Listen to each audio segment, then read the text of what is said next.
อันนี้ฟรีคนที่เดินได้แชร์จะได้เข้ามาเป็นผู้ติดตามใหม่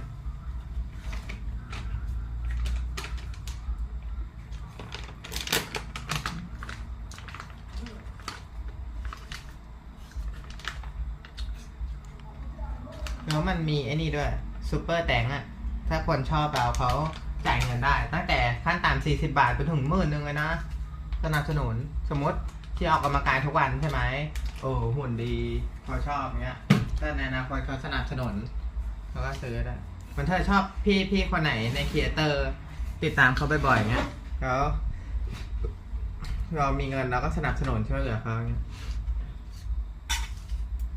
เขาทำคลิปมาให้คนดูตลอด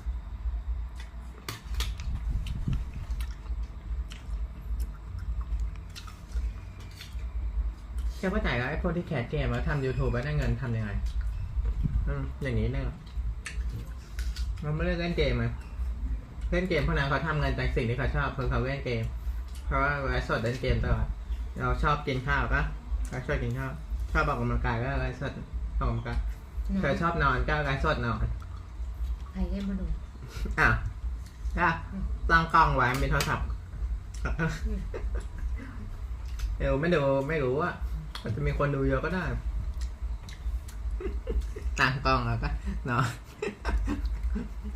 คนคุยด้วยก็ไม่คุยยังนอนอย่างเดียวใครให้มาดูก็คุยบ้างก็นึกว่าตายไปแล้วนั่นแหละคนก็เข้ามาเรียกลงพยาบาลแล้วนะเผลอๆอาจจะมีผู้ติดตามส่งซุปเปอร์แตงก็น้องที่เกียร์ลูกสูตรอาจารย์เตี้ยคนบอกเฮ้ยเรียกรถตัวตึงๆยังอืดแล้วนะลองทำยังไงถ้าจะเป็นคนแรกก็ได้ที่ไก่สดนอนคนเขาชอบไงเขาอยากนอนเขาก็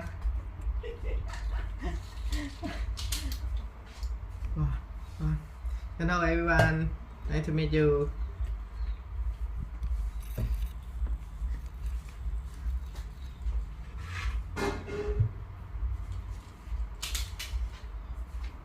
เพื่อนๆหลายคนคงสงสัยทำไมเชียร์ไลฟ์สดเรื่องนี้อันนี้เป็น my lunch time this is my lunch time ว้าว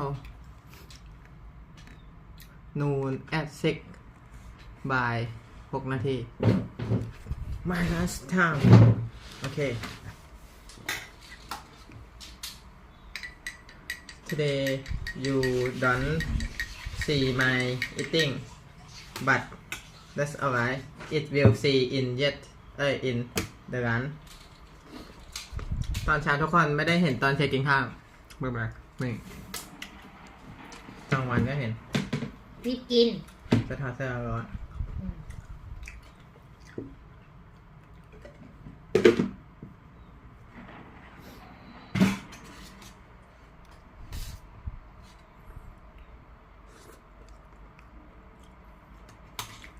เมื่อคืนอะไรไม่รู้หล่นมาจากนู่นก็อะไรอ่ะไม่รู้มันหล่นลงมาทำไมเชฟไม่เห็นแต่ว่า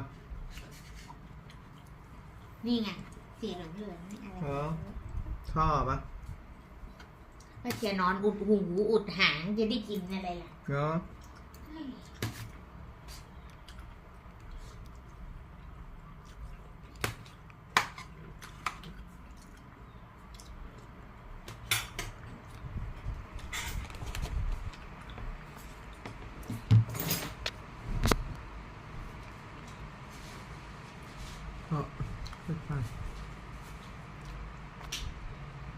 time to eat ในเวลากินนะทุกคนวันนี้ถือว่าเชฟกินช้ากว่าเดิมหน่อยบ่ายอะปกติเชฟกินประมาณ 11 โมงถึงเที่ยงวันนี้เราไม่ได้ไปบ้านแถวใช่ไหมน่าจะไม่ได้ไปเถอะเพราะว่ามีแพ็กเกจที่มาใช้กับที่กระทุ่มแบน บ้านใหญ่ใช่ไหม บ้านใหญ่นั่นแหละมันอยู่กระทุ่มแบนไง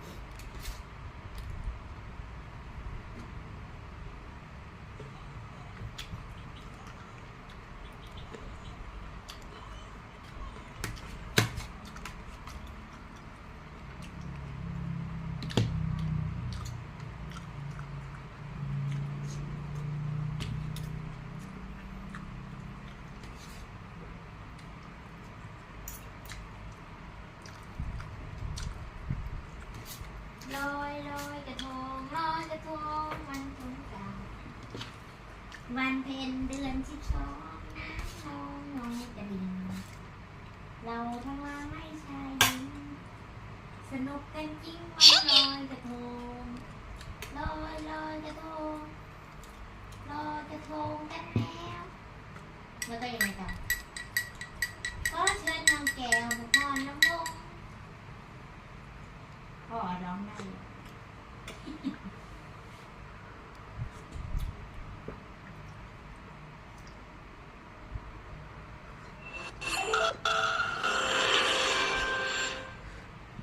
So, I'm from Guatemala. This is a public service announcement. That is where Guatemala is. Also, that is not where they keep the prisoners. That is called Guantanamo. Not the same place. So, Guatemala is right below Mexico. And for the Americans in the audience, and let this sink in because it really applies in most ways. For the Americans in the audience, you can think of it as Mexico's Mexico. Just like the US doesn't want illegal immigration from Mexico, Mexico doesn't want illegal immigration from Guatemala. It's a smaller country, it's a poorer country, and, well, what can I tell you? It has much better Mexican food. Guatemala is a very poor country, and a lot of people talk about education as something that brings equality to different social classes. But I always saw it as the opposite, as something that brings inequality. Because what happens in practice is that people who have a lot of money can buy themselves a really good education and therefore continue having a lot of money. Whereas people who don't have very much money barely learn how to read and write and therefore never make a lot of money. And this is especially true in poor countries. Now, I was fortunate that I received a rich person's education, even though I didn't grow up rich. And it's because I'm an only child. And my mother, who was a single mother, spent all of her resources on my education. And this allowed me to come to college to the US and eventually get a PhD in computer science. Now, because of all of this, about 10 years ago, I decided I wanted to do something that would give equal access to education to everyone. Oh, by the way, this is what I want to talk to you about today, giving equal access to education to everyone. At the time, I was a professor of computer science at Carnegie Mellon University, and I decided to work on this with my PhD student, Severin. The way my brain works, all of education is just too general of a problem. So I decided, let's start by teaching one thing. And then I started thinking, okay, well, what should we teach first? Should we teach math? I mean, we both loved math. Me and my co-founder, we both loved math. And, we didn't decide to do math. Then we started thinking, well, maybe we should teach computer science. But eventually, and this may be surprising to people in North America, eventually we decided that the best subject to start with was teaching foreign languages. And let me tell you why. There's a number of reasons. One of them is that there's a huge audience for it. There's about 2 billion people in the world learning a foreign language, both in school and outside of schools. Most of these people, by the way, are learning English. About 80% of them are learning English. In this weird map right here, all the countries in green are countries in which people are predominantly learning English. And the reason for that is because English can truly transform your life. In most countries in the world, knowledge of English can significantly increase your income potential.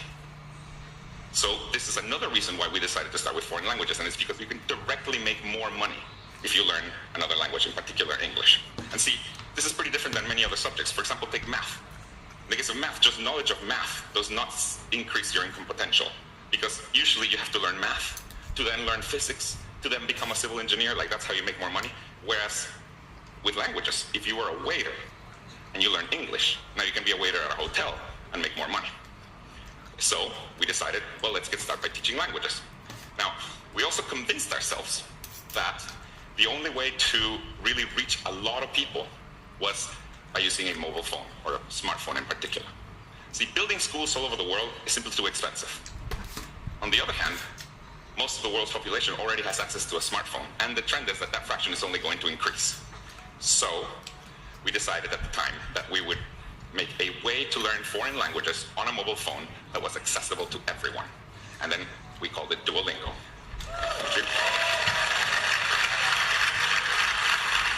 Now, in order to truly be accessible to everyone, rich and poor, Duolingo uses a freemium model to support itself. What that means is that you can learn as much as you want without ever having to pay. But if you don't pay, you may have to see an ad at the end of a lesson. Now, if you don't like ads, you can also pay to subscribe to turn off the ads. And it turns out that the vast majority of the revenue for Duolingo comes from people who pay to subscribe to turn off the ads. Now, who are these people who pay to subscribe to turn off the ads? Well, they're usually people, the well-off people in rich countries like the US and Canada. Who are the people who don't pay to subscribe? They usually come from poorer countries like Brazil or Vietnam or Guatemala. So what I like about this model is that it is a small form of wealth redistribution, because we're basically getting the rich people to pay for the education of everyone. So I like that. Yes. Okay, so great. So with smartphones, we can reach a lot of people, and we can even get the rich people to pay for the whole thing. This is great. However, if you're trying to deliver education with a smartphone, you run into a humongous problem. And it is that smartphones come equipped with some of the most addictive drugs that humanity has ever engineered. TikTok, Instagram, mobile games. See, delivering education over a smartphone is like hoping that people will eat their broccoli, but right next to it, you put the most delicious dessert ever made. If you really want to deliver education to everyone, not only do you have to make it accessible, but also you have to make it so that people want to actually learn.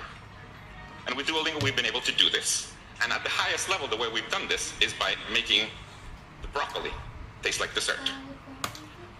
I'll say it another way. What we've done is that we've used the same psychological techniques that apps like Instagram, TikTok, or mobile games use to keep people engaged. But in this case, we use them to keep people engaged, but with education.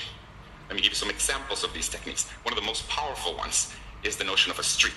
What a streak is just a counter that measures the number of days that you've used the product consecutively.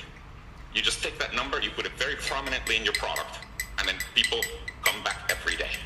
And the reason people come back every day is because, well, if they don't come back, that number resets to 0, and people don't want to lose their streak. It works. Now, on the one side, streaks have been criticized for example, getting teens addicted to Snapchat. But in the case of an educational app, streaks get people to come back to study every day. Now, to give you an idea of the power of streaks, in the case of Duolingo, we have over 3 million daily active users that have a streak longer than 365. That means they haven't missed a day in the last year or longer. Now, fun fact about streaks. What country do you think has the longest average streaks for an educational app? It's Japan. Of course. Shortest average streaks? Latin America, baby. But we're fun. Hey, we're fun. Another important mechanism to get people to come back to your product are notifications. On the one side, notifications can be really spammy and annoying, but in the case of an educational product, people actually want to be reminded to learn. In the case of Duolingo, we have a very sophisticated AI system that basically chooses when to send a notification and also what to say in each notification to maximize the probability that people come back. Now, interestingly, even after all this sophistication, it turns out that the algorithm for choosing what time to send you a notification is pretty simple. You know what is the best time to send people a notification? Well, I'll tell you. It's 24 hours after they used the product last. Because, and there's an easy explanation. If you were free yesterday at 3 p.m., you're probably free today at 3 p.m. as well. So this is what a very sophisticated millions of dollars of AI found. It's funny. Now, with notifications, you shouldn't be spammy. And we're not spammy. With Duolingo, we actually stop sending notifications after 7 days of inactivity. So if you don't use Duolingo for 7 days, we stop sending you notifications. Now, at some point, it occurred to us, if we're stopping to send people notifications, we should let them know.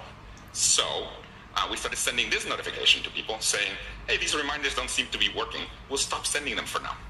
You know what people do when they get this notification? They come back. Passive aggressive. Works for my mother, works for Duolingo.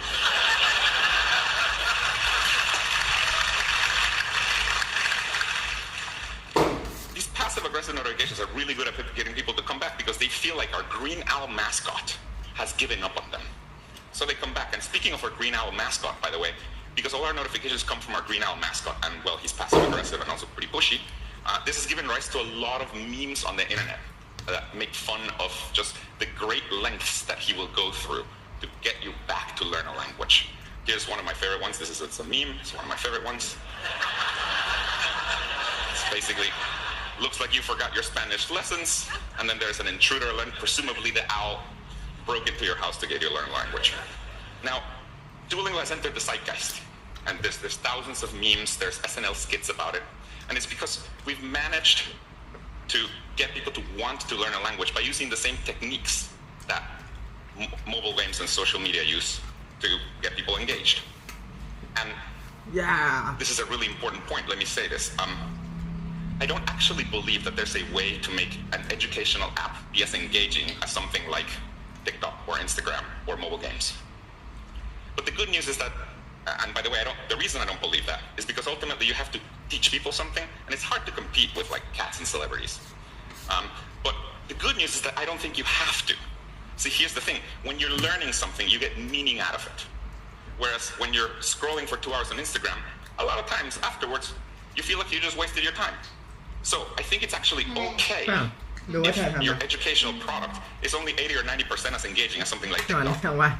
Because the other 10 or 20% will be provided by people's internal motivation. Though, of course, not much more than that. This is really a key point.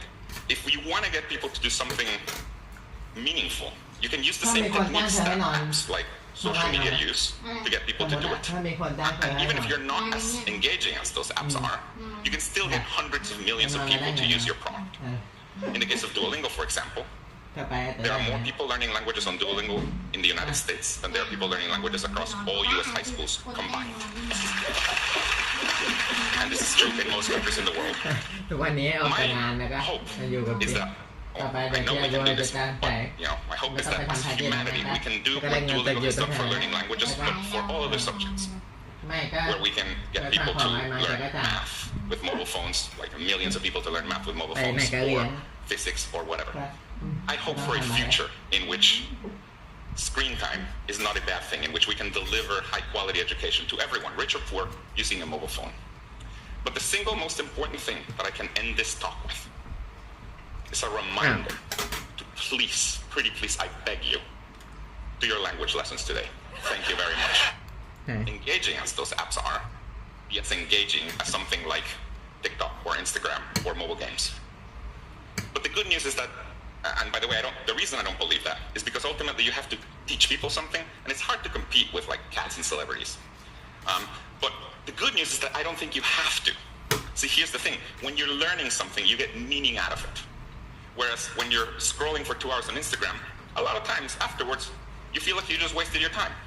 So I think it's actually okay if your educational product is only 80 or 90% as engaging as something like TikTok, because the other 10 or 20% will be provided by people's internal motivation. Though, of course, not much more than that. This is really a key point.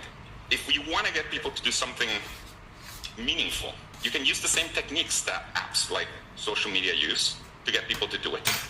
And even if you're not as engaging as those apps are, you can still get hundreds of millions of people to use your product. In the case of Duolingo, for example, there are more people learning languages on Duolingo in the United States than there are people learning languages across all US high schools combined. And this is true in most countries in the world. My hope is that, well, I know we can do this, but my hope is that as humanity, we can do what Duolingo has done for learning languages, but for all other subjects, where we can get people to learn math with mobile phones, like millions of people to learn math with mobile phones, or physics, or whatever. I hope for a future in which screen time is not a bad thing, in which we can deliver high-quality education to everyone, rich or poor, using a mobile phone.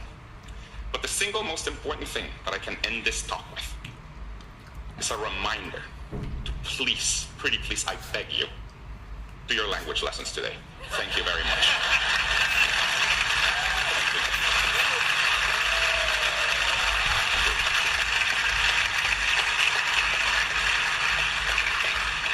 Louise, thank you so much. Thank Funny you. video, I wonder if funny you could just video, say a little bit more about I that want. last point. It is About funny. how do you think that you can apply this type of thinking Wow. to other subjects? So you mentioned math, you mentioned things like that. How do you do that? Yeah, I think in particular Finally, subjects that are learned through repetition, you it turns out talk most things that are to really me meaningful in learned through English. like thousands and thousands of repetitions. You learn to read through repetition, you learn elementary school math through repetition. Most things that you can learn through repetition, you can actually gamify and turn into something like Duolingo, where people just do it a lot and do it fun. It's a little harder for things like explanations. That's probably going to require some really good videos. Sal Khan is doing a really good job with that. But for things that require a lot of repetition, I think we can use the same methods. Amazing. Thank you so much for sharing. Thank your you. work. มากหมูเด้งนอนหลับอยู่ที่เตียงนอน อะไรเกิดบ้างอ่ะอย่าบอกใครแล้วกันนะบอกเธอด้วย Hi everyone. นอนเลยนะถ้าบอกไม่ดู 2 years ago, my life changed forever. My wife Kelsey and I welcomed our daughter Leela into the world.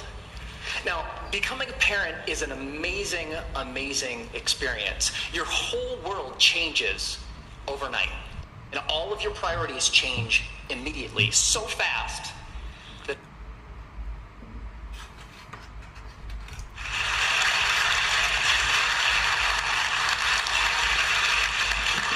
Hi everyone.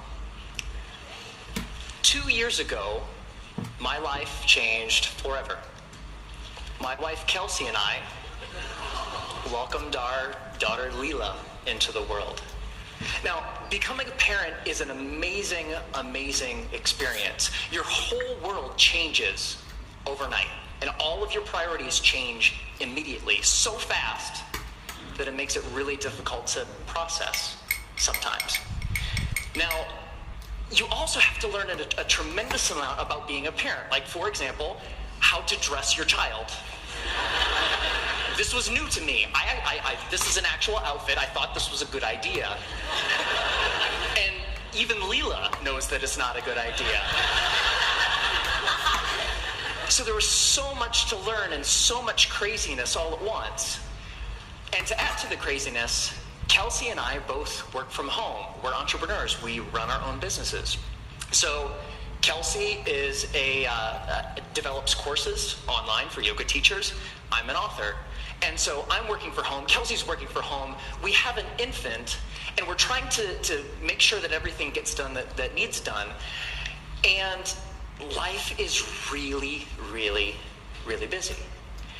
And a couple weeks into this amazing experience, when the sleep deprivation really kicked in, like around week 8, I had this thought, and it was the same thought that parents across the ages internationally, everybody has had this thought, which is, I am never going to have free time ever again. And somebody said it's true. Yeah, it's not exactly true, but it feels really, really true in that moment. And this was really disconcerting to me, because one of the things that I enjoy more than anything else is learning new things. Getting curious about something and diving in and fiddling around and learning through trial and error and eventually becoming pretty good at something. And without this free time, I didn't know how I was ever going to do that ever again. And so I'm a big geek. I want to keep learning things. I want to keep growing. And so what I decided to do was go to the library and go to the bookstore and look at what research says about how we learn and how we learn quickly. And I read a bunch of books, I read a bunch of websites, and trying to answer this question, how long does it take to acquire a new skill? You know what I found? 10,000 hours. น้ำอะไรเขียวจัง น้ำกดอยากกินน้ำกะเพราคอมเมนต์หนูหน่อยถ้าไม่อ่านคอมเมนต์หนูอากนะหนูงอนแล้วอ้าววันนี้เหรอวันนี้น้ำชาเขียวจ้าชาเขียวกินที Anybody ever heard this? 10,000 takes 10,000 hours. If you want to learn something new, if you want to be good at it, it's going to take 10,000 hours to get there. And I read this in book after book and website after website, and my mental experience of reading all of this stuff was like, no, I don't have time. I don't have 10,000 hours. I am never going to be able to learn anything new ever again. 10,000 hour How many day to be 10,000 hour I will calculate just a minute 10,000 hour โอ้ตุ๊ด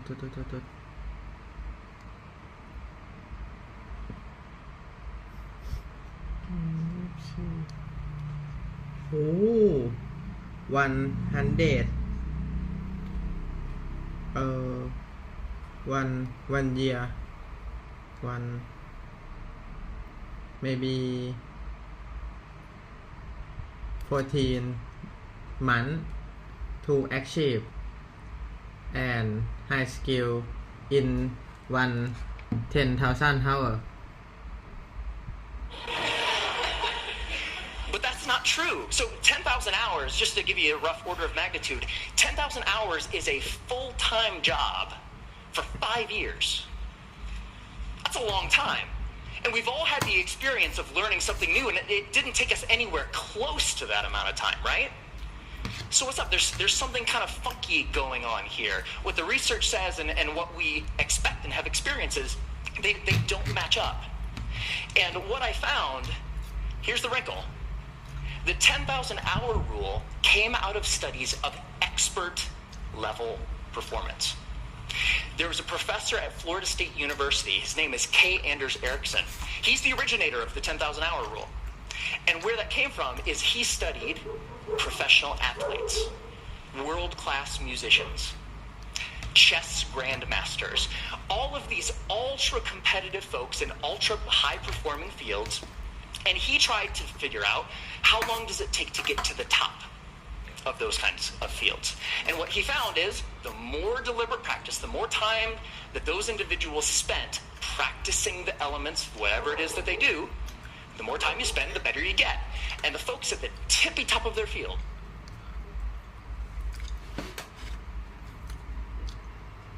มีแต่หนูคนเดียวที่ดูที่ยังไม่มีใครคอมเมนต์พี่เลยอ่ะใช่แล้วขอบคุณมากครับที่ดูสิ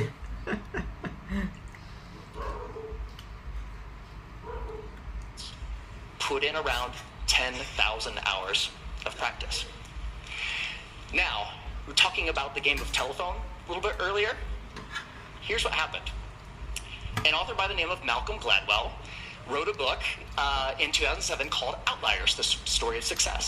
And the centerpiece of that book was the 10,000 hour rule. Practice a lot, practice well, and you will do extremely well. You reach the top of your field. So, the message, what Dr. Erickson was actually saying is, it takes 10,000 hours to get to the top of an ultra-competitive field in a very narrow subject. That's what that means. But here's what happened. Ever since Outliers came out, immediately came out, reached the top of the bestseller list, stayed there for 3 solid months. น้องแรงฝรั่งกินข้าวกับอะไรอ่ะใช่เหรอเฮ้ยใครโทรมา089-921-4517ใครโทรมาเครื่องนี้ก็ไม่รู้เธอแปลกจัง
ดีไงเรา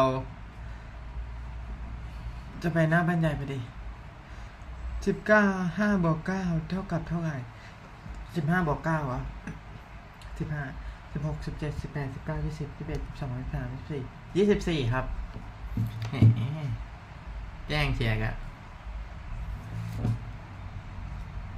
24จ้า All of a sudden, the 10,000 hour rule was everywhere.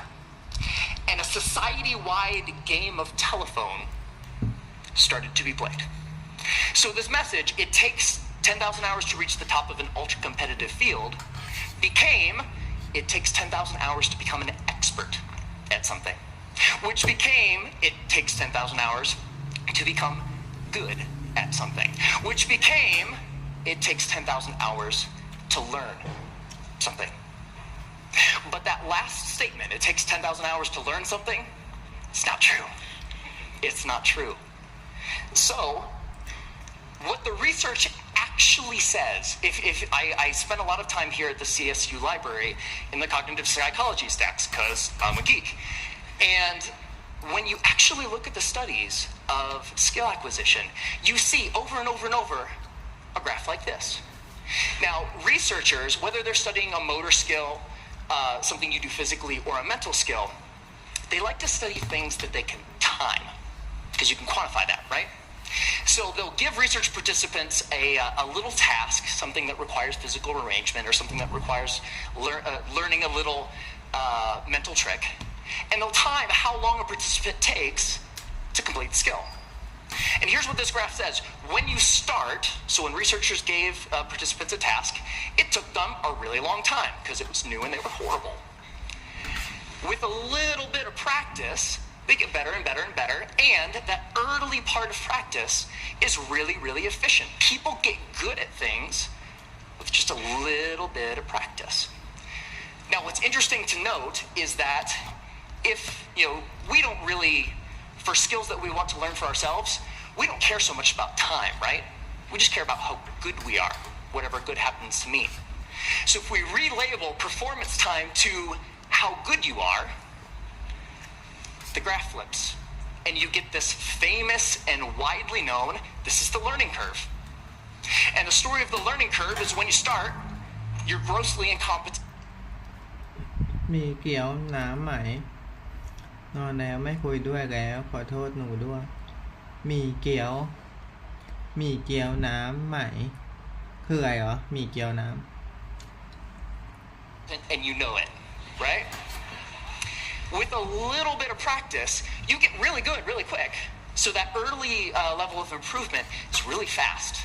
And then at a certain point, you reach a plateau, and the subsequent gains become much harder to get. They take more time to get.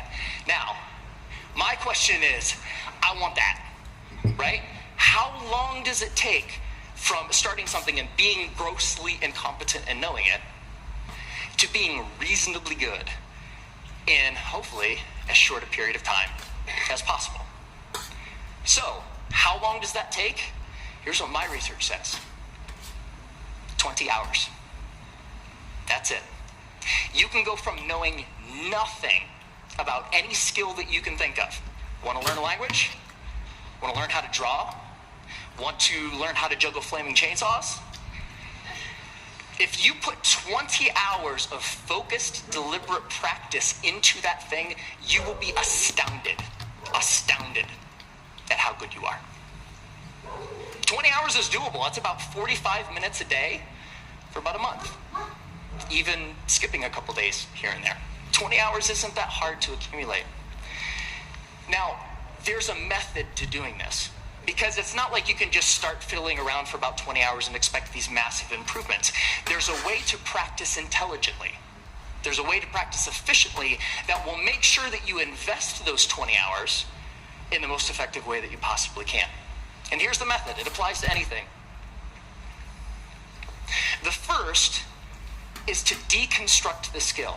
Decide exactly what you want to be able to do when you're done, and then look into the skill and break it down into smaller and smaller pieces. Most of the things that we think of as skills are actually big bundles of skills that require all sorts of different things. The more you can break apart the skill, the more you're able to decide what are the parts of this skill that will actually help me get to what I want, and then you can practice those first. And if you practice the most important things first, you'll be able to improve your performance in the least amount of time possible. The second is learn enough to self-correct. So get 3 to 5 resources about what it is you're trying to learn. Could be books, could be DVDs, could be courses, could be anything. But don't use those as a way to procrastinate on practice. I know I do this, right? Get like 20 books about the topic. It's like, I'm going to start learning how to program a computer when I complete these 20 books. No, that's procrastination. What you want to do is learn just enough that you can actually practice and self-correct or self-edit as you practice. So the learning becomes a way of getting better at noticing when you're making a mistake and then doing something a little different. The third is to remove barriers to practice. Distractions, television, internet, all of these things that get in the way of you actually sitting down and doing the work. And the more you're able to use just a little bit of willpower to remove the distractions that are keeping you from practicing, the more likely you are to actually sit down and practice, right? And the fourth is to practice for at least 20 hours. Now, most skills have what I call a frustration barrier. You know, the grossly incompetent knowing it part, that's really, really frustrating. We don't like to feel stupid. And feeling stupid is a barrier to us actually sitting down and doing the work. So by pre-committing to practicing whatever it is that you want to do, the more likely. So the learning becomes a way of getting better at noticing when you're making a mistake and then doing something a little different. The third is to remove barriers to practice. Distractions, television, internet, all of these things that get in the way of you actually sitting down and doing the work.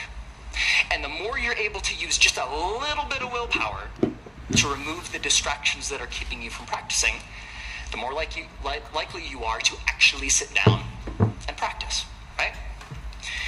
And the fourth is to practice for at least 20 hours. Now, most skills have what I call a frustration barrier. You know, the grossly incompetent knowing it part, that's really, really frustrating. We don't like to feel stupid. And feeling stupid is a barrier to us actually sitting down and doing the work. So by pre-committing to practicing whatever it is that you want to do for at least 20 hours, you will be able to overcome that initial frustration barrier and stick with the practice long enough to actually reap the rewards. All right, that's it. It's not rocket science. 4 very simple steps that you can use to learn anything. Now, this is easy to talk about in theory, but it's more fun to talk about in practice. So one of the things that I've wanted to learn how to do for a long time is play the ukulele. Has anybody seen Jake Shimabukuro's TED Talk where he plays the ukulele and makes it sound like he's like an ukulele god? It's amazing. It's like I saw that. It's like, that is so cool. It's such a neat instrument. I would really like to learn how to play. And so I decided that to test this theory, I wanted to put 20 hours into practicing the ukulele and see where we got. And so the first thing about playing the ukulele is, in order to practice, you have to have one, right? So I got an ukulele, and my lovely assistant. Thank you, sir. I think I need the cord here. It's not just an ukulele, it's an electric ukulele. Yeah. So the first couple hours are just like the first couple hours of anything. You have to get the tools that you're using to practice. You have to make sure that they're available. My ukulele didn't come with strings attached. I had to figure out how to put those on. Like, that's kind of important, right? and learning how to tune and learning how to make sure that all of the things that need to be done in order to start practicing get done, right? Now, one of the things when I was ready to actually start practicing was I looked in online databases and songbooks for how to play songs. And they say, okay, ukuleles, you can play more than one string at a time, so you can play chords. That's cool. You're accompanying yourself. Yay, you. And when I started looking at songs, I had an ukulele chord book that had like hundreds of chords. Like looking at the same, like, whoa, that's intimidating. But when you look at the actual songs, you see the same chords over and over, right? As it turns out, playing the ukulele is kind of like doing anything. There's a very small set of things that are really important and techniques that you'll use all the time. And so in most songs, you'll use 4, maybe 5 chords, and that's it. That's the song. You don't have to know the hundreds as long as you know the 4 or the 5. So while I was doing my research, I found a wonderful little medley of pop songs by a band called Axis of Awesome. And somebody knows it. And what Axis of Awesome says is that you can learn, or you can play pretty much any pop song over the past 5 decades if you know 4 chords. And those chords are G, D, E minor, C.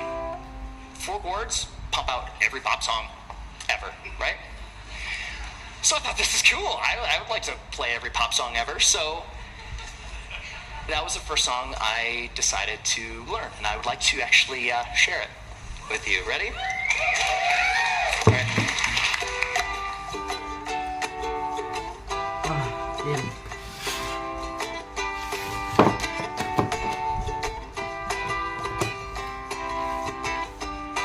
Just a small town girl living in a lonely world.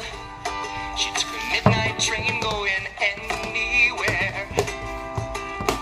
I heard that you settled down, that you found a girl, that you're married now. Every night in my dreams I see you, I feel you. That is how I know we'll go on. I won't hesitate no more, no more. It cannot wait, I'm yours. 'Cause you are amazing. We did amazing things. If I could, then I would go wherever you will. And can you feel the love tonight? Can you live with or without you? When I find myself in times of trouble, Mother Mary comes to me. Sometimes I feel like I don't have a partner. No woman, no cry. I'm on the surely is a dream. I come from London under. Once a jolly swag man camped by a billabong. Hey, I just met you, and this is crazy. Now here's my number. Alright. So call me, hey, sexy lady. Yeah. Gangnam Style. Ano ba? Sige, natuwa ka. Say goodbye. Closing time.